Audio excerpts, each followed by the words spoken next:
apa sih resiko orang yang otodidak belajar Al-Qurannya? Oke. Kan otodidak tuh bisa dimanapun.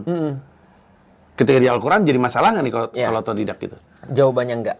Di dalam Al-Quran justru orang menolak untuk mempelajari Al-Quran, memikirkan itu, lalu kemudian mengambil manfaat untuk dirinya, itu dikatakan hatinya terkunci. Coba kita balik lagi ke dalam waktu yang di masa Rasulullah. Di masa Rasulullah tuh hampir nggak ada pengajian, Mas. Di masa Rasulullah nggak ada pengajian? Iya kan, mereka aja belajar Islamnya sembunyi-sembunyi. Oh. Ya kan, 3 tahun pertama apalagi kan ya, sembunyi-sembunyi banget, orang nggak ngerti bahwasanya ada Islam. Mereka cuma dengar ayat. Begitu mereka dengar ayat, mereka bilang ini yang buat bukan manusia. Kalau tidak, ini konteksnya bagus banget. Ini juga kontennya keren banget. Nah, kalau mereka dapat itu, apakah mereka datang ke seminar, pengajian? Jawabannya tidak. Mereka akan pondering by themselves. Akan mikir sendiri, akan bertafakur dalam bahasa Arabnya sendiri, akan melihat apa sih benefit daripada ayat ini bagi aku, atau passage ini bagi aku. Nah, ketika mereka dapat dan kecenderungan hati sudah mulai masuk, mereka baru mau mulai belajar lagi. Ketika ada kesempatan, mereka datang pada Rasulullah. Ini yang terjadi pada Bilal. Bilal itu ketika dapat dapat ayat, itu bahkan dia belum pernah ketemu dengan Rasulullah. Dia cuma dapat dari orang-orang kafir Quraisy yang terus kemudian bahas itu. Dia dapat, bagus juga. Masa ada ayat yang tidak membeda-bedakan antara orang kulit hitam dan kulit putih? Semua manusia di mata Allah adalah sama. Aku pengen ketemu dengan orang ini. Baru kemudian dia datang pada Rasulullah, baru ngaji dengan Rasulullah. Pertanyaannya, apakah yang dia dapat sebelum dia ngaji sama Rasulullah itu dari syaitan? Seperti kata orang selama ini. Bahwasanya ngaji tanpa guru itu ngajinya dengan syaitan. Menurutku enggak juga sih. Karena itu adalah, Al-Quran tuh mengatakan bahwasanya salah satu metode di dalam belajar itu selain daripada kita membaca adalah menemukan hikmah. Hikmah ini, Mas, seringkali adalah sesuatu yang bersifat umum.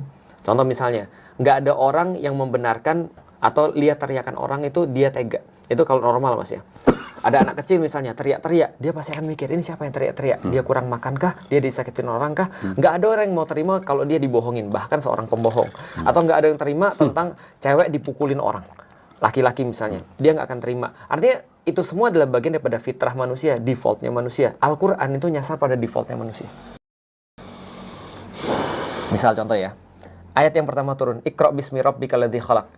Bacalah dengan nama Tuhanmu yang telah menciptakanmu. Iqra' bismi rabbikal ladzi khalaq, khalaqal insana min alaq. Yang telah menciptakan manusia dari segumpal darah. Lalu kemudian Iqra' wa rabbukal akram. Bacalah, semakin kamu baca, Tuhanmu akan semakin pemurah. Aku pertama kali ketika baca ayat ini, Mas, aku berpikir begini, ini tanpa guru ya, kenapa nggak ada nama Allah di situ? Kan ini yang nurunin Allah, tidak ada nama Allah di situ.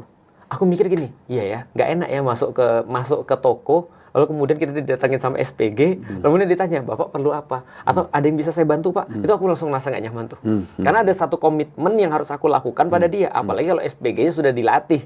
Mau yang warna merah atau yang warna biru? Sebentar, gue juga belum memutuskan gue mau beli. Jadi ada kayak pengarahan gitu kayak ya? Pengarahan, ya kan?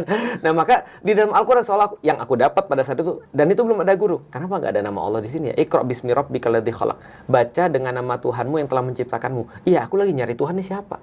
Iqra' bismi rabbikal ladzi khalaq, khalaqal insana min alaq. Yang kita sudah sepakati bareng-bareng, kita diciptakan oleh Tuhan. Oke, aku sepakat itu. Aku bisa ambil itu. Tapi aku belum tahu nih namanya Allah, dan aku belum mau memutuskan namanya Allah. Iqra' wa rabbukal akram. Kalau kamu semakin baca, kamu semakin analisis, kamu semakin mengetahui, Tuhanmu akan makin pemurah kepadamu. Sampai di ujung, Mas, nggak ada Allah itu. Wow.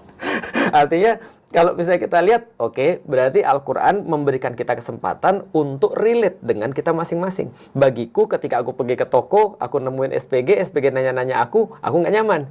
Maka bagi agama, ini membuat aku nyaman, karena aku nggak perlu punya komitmen kan. Nah, di titik itu, ya Alhamdulillah, Mas, tidak ada masalah di titik itu. Nah, mengenai yang tadi Mas bilang malu tadi ya, aku agak sedikit ngasih cerita, tapi bukan ngasih apapun, tapi cerita. Abu Thalib itu pamannya Rasul, dan dia nggak mau masuk Islam terakhir kali itu karena malu. Jadi memang cobaan itu udah setara Abu Thalib antum, Mas. gitu Ustaz. Enggak, aku Berarti saya baru benar-benar kembali pas mau meninggal. Nggak, jangan ujungnya sama. Tapi maksudnya aku cuma mau kasih tahu itu ujian berat, melebihi daripada ujian pertama, ujian kedua, ujian ketiga. Karena ujian yang pertama kita merasa kita muslim itu ujian terburuk sih menurutku. Karena merasa soleh, merasa pinter itu semua nggak bagus, termasuk merasa muslim. Dan banyakan orang kan kayak gitu kan ya, merasa muslim dia bisa judge orang, merasa muslim dia bisa bilang orang lain kafir dan segala macam. Padahal dia nggak tahu bahwasanya dia kadang-kadang juga melakukan kerjaan-kerjaan atau aktivitas-aktivitas yang kufur dalam tanda kutip.